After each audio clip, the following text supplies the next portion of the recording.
오늘은 종교개혁 주일입니다. 종교개혁은 거짓과 타락에 빠진 가톨릭 교회를 개혁하여서 진리로 회복시키려고 했던 큰 사건이었습니다.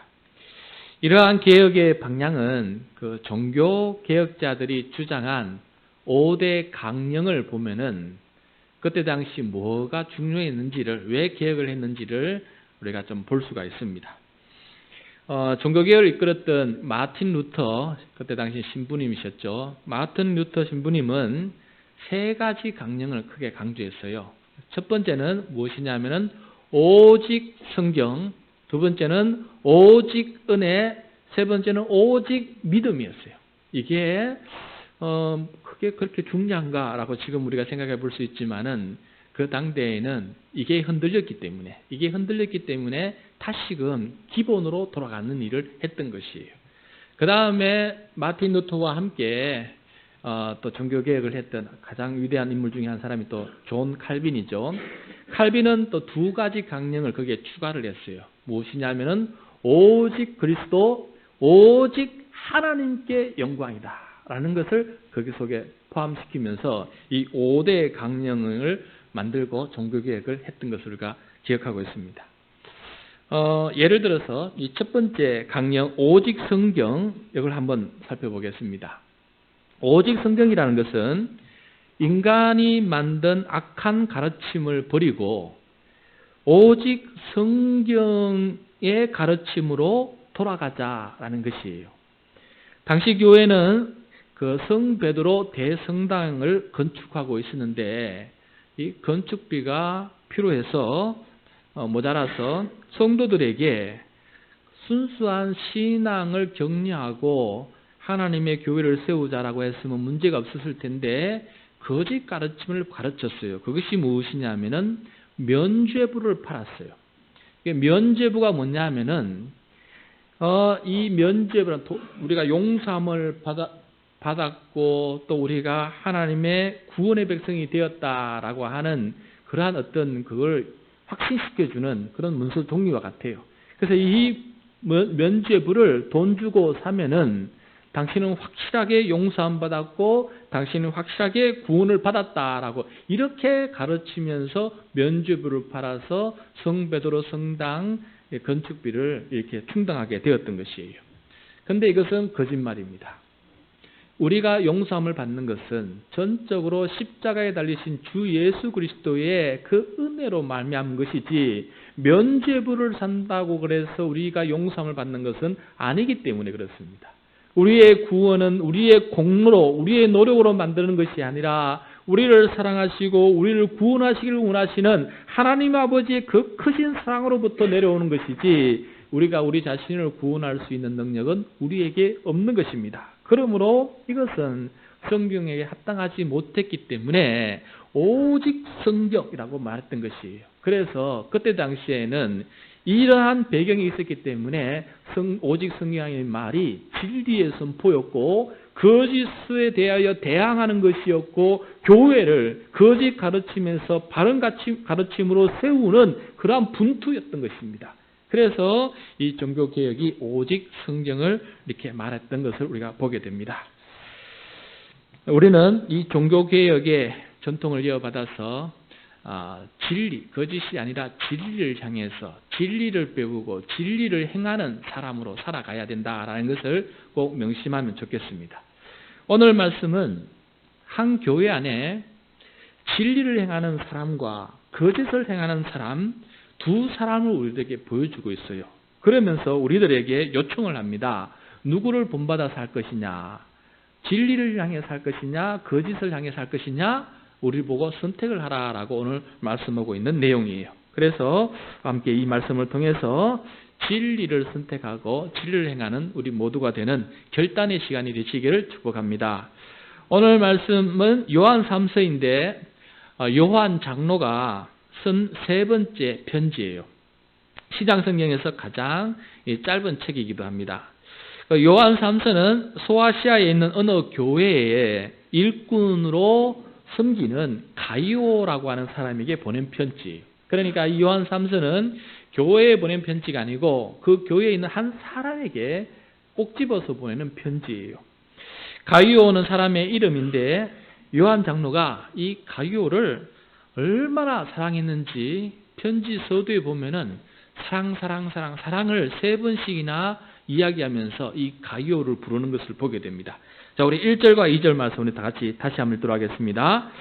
장로인 나는 사랑하는 가이오 곧 내가 참으로 사랑하는 자에게 편지하노라. 사랑하는 자여 내 영혼이 잘됨같이 내가 범사에 잘되고 강건하기를 내가 간구하노라. 아멘. 자, 여기 보시면은 사랑하는 가이오, 그 다음에 참으로 사랑하는 자, 또 이어서 사랑하는 자 3번 연구프 반복하면서 가이오를 얼마나 사랑하고 있는지를 보여주고 있습니다. 우리 1절과 2절은 보통 편지의 서두 인사말이에요. 당시에 이 편지 서두에 주로 썼던 인사말이 있는데 2절에 나오는 거 보면은 범사가 잘되고 강건하길 빈다. 모든 일이 잘되고 건강해라. 이것이 보통 그 당시에 편지를 보면은 자주 등장하는 인사말이에요. 그냥 상투적인 언어예요.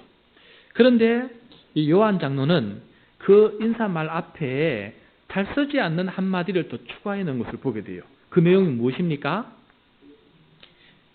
내 영혼이 잘됨 같이. 이거를 앞에다 놓은 거예요. 그러니까 이게 더 중요하다는 얘기를 말하고 있는 것이죠. 가이오는 영혼이 잘 되어 있는 사람이에요. 영혼이라는 것은 영적인 생명을 뜻합니다. 하나님을 믿고 하나님의 뜻을 이루어가는 우리의 속 사람을 가리켜서 영혼이라 그래요.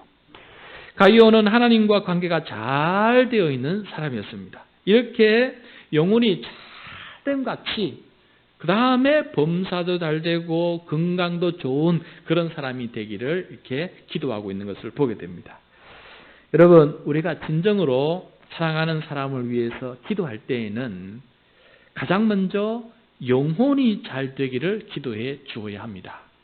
영혼이 잘 되어 있는 사람은 그 다음에 범사를 하나님의 뜻 가운데 잘 이루어가는 사람이 되고 하나님의 통치와 다스림을 받는 천국의 삶을 살아갈 수 있기 때문에 범사가 다 하나님 앞에 유익이 되고 교회에 유익이 되고 또 영혼의 유익이 되는 것입니다. 그래서 가장 근본적인 관계, 하나님과의 관계가 잘 되어 있는 사람이 되기 위해서 기도하는 것, 이것이 바로 진짜 사랑하는 사람이라면 기도해야 될 가장 소중한 기도 제목인 줄로 믿습니다.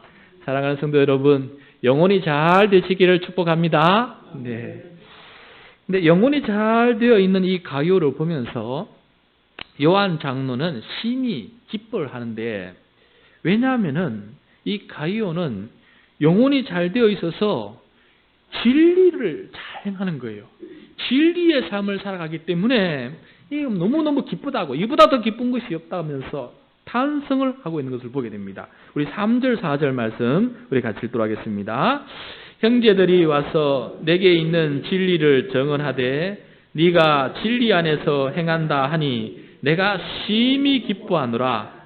내가 내 자녀들이 진리 안에서 행한다 함을 듣는 것보다 더 기쁜 일이 없도다.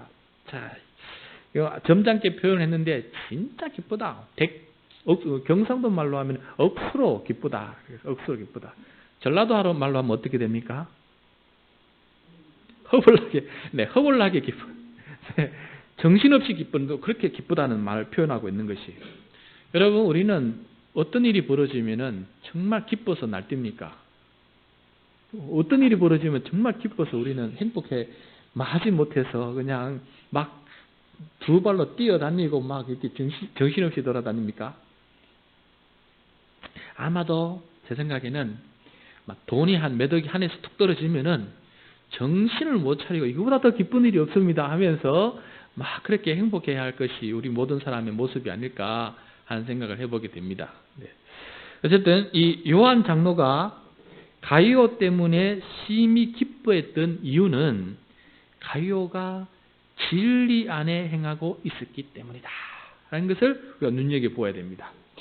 진리란 요한 장로가 가이오와 그 교회 성도들에게 전하고 가르친 그 하나님의 말씀, 성경을 뜻해요. 또 이 말씀 중에 말씀인 또 이 말씀이 육신이 되어 우리 가운데 임하신 예수 그리스도를 뜻하는 말이기도 합니다. 가이오는 예수님 안에서 예수님의 말씀을 따라 행하고 있었어요. 이것이 요한 장로에게는 심히 기쁜 일이었다라고 말씀하고 있습니다. 예전에 이제 분목사로 섬기던 그 교회의 어느 권사님의 이야기입니다. 제가 사역할 때는 매년 그 교회에서 전도왕을 시상하고 있을 때였어요. 한 사람이 전도하기 위해서 한 사람을 전도하기 위해서 이제 매번 찾아가고 또 그 집에 필요한 것들 또 채워주고 심지어 음식까지 만들어주고 그가 필요한 모든 것들 같이 병원도 가지고 뭐 그렇게 하면서 매년 전도왕이 되었던 어느 권사님 계세요. 근데 그 권사님이 저희가 담당하는 교구의 구역장이기 때문에 한 번은 이제 커피를 마시면서 물었어요. 권사님, 전도가 그렇게 좋고 행복하십니까? 그렇게 얘기를 하니까 이 권사님께서 이렇게 말씀하셨어요.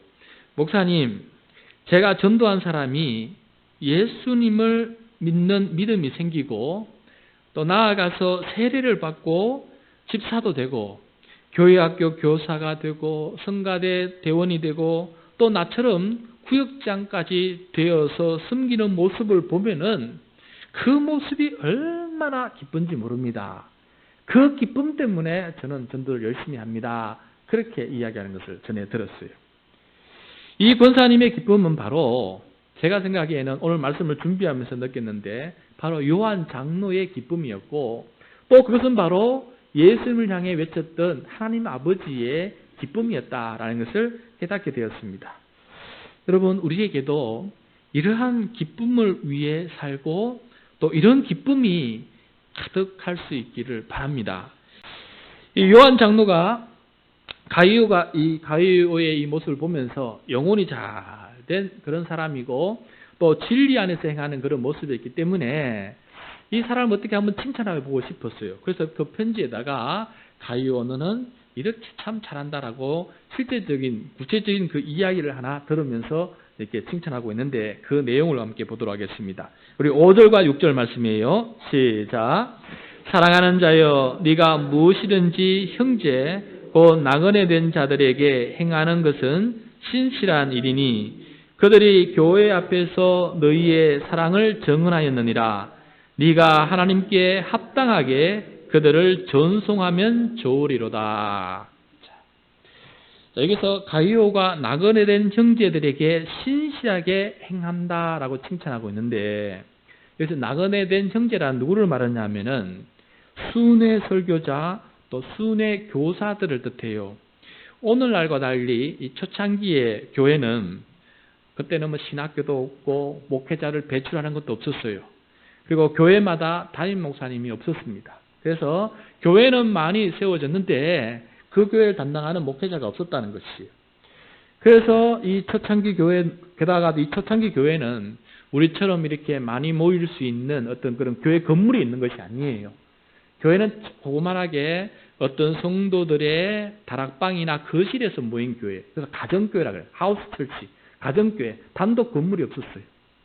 근데 로마 교회라고 하는데 로마 교회 하면 성도들이 참 많았어요. 그럼 로마 교회라 했을 때에는 한 교회를 뜻하는 것이 아니고 여러 집에서 모이는 그런 모든 교회를 합쳐서 로마 교회라고 그랬어요.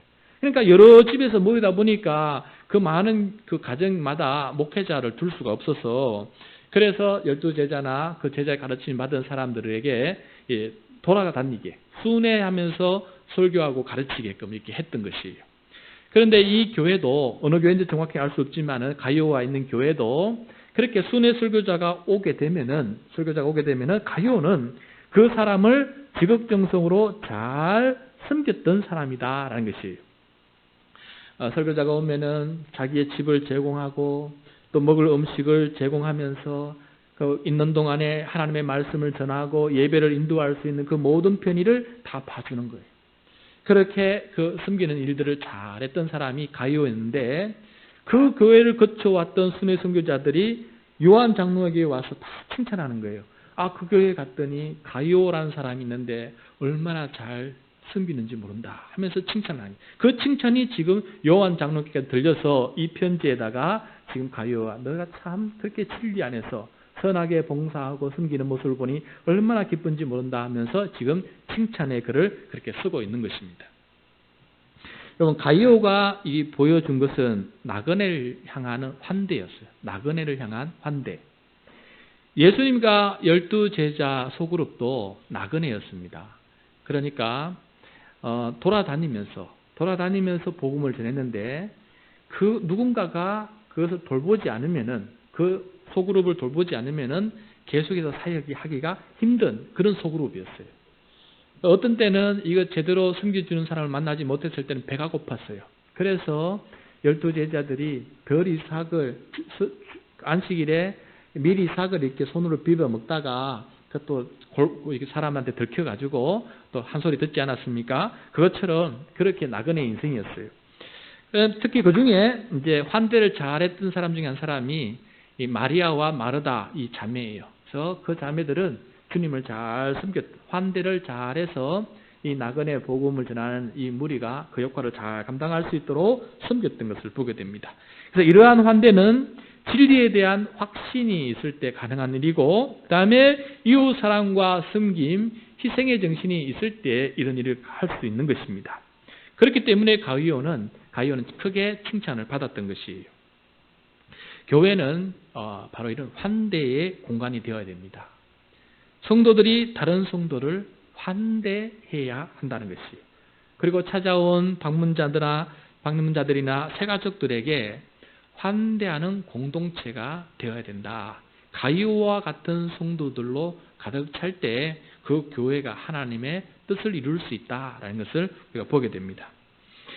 그런데 이 가룟유다가 속한 이 교회에 환대를 거부하는 지도자가 있었어요. 가룟유다와 정반대 행동을 하는 사람이 있었는데 그 사람의 이름이 디오드레베입니다. 디오드레베.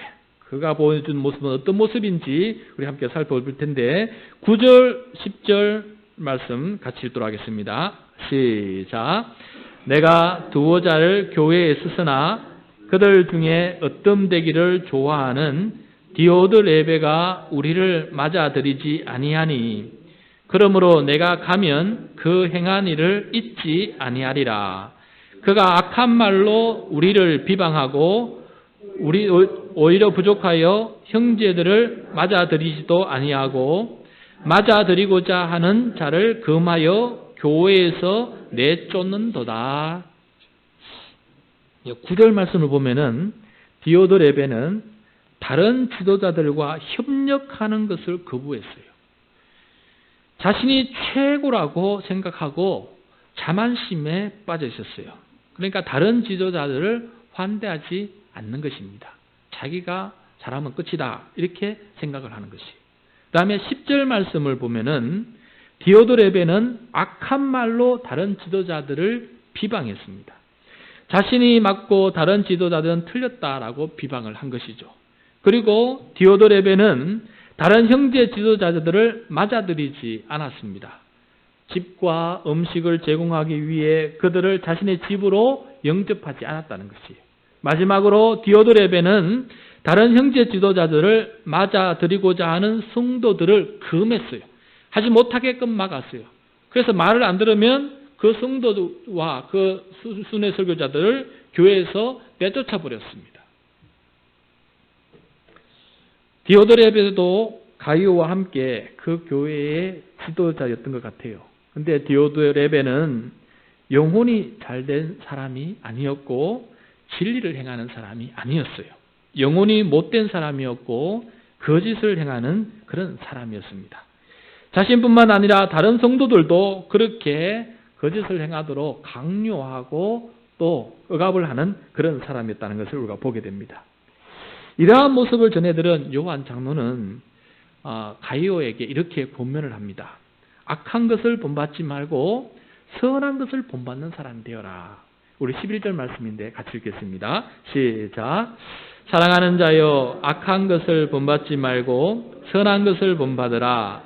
선을 행하는 자는 하나님께 속하고 악을 행하는 자는 하나님을 배웁지 못하였느니라. 아멘. 자, 우리는 무엇을 본받을지 잘 선택을 해야 됩니다. 악이 아니라 선을 본받아야 돼요. 선을 행하는 자는 하나님께 속했으나 악을 행하는 자는 하나님을 배우지 못한 사람이에요. 자, 여기서 중요한 것은 선악의 기준은 나에게 있는 것이 아니고 하나님과의 관계 속에 있다는 것을 보게 됩니다.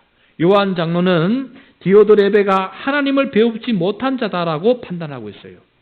하나님을 배우지 못했다라는 말은 하나님의 마음, 하나님의 본심, 하나님의 깊은 뜻을 알지 못하는 사람이다라는 것이에요. 그래서 자기 욕심과 욕망대로 인간의 본성대로 생각하고 행동하는 사람이다라는 것을 말해주고 있어요.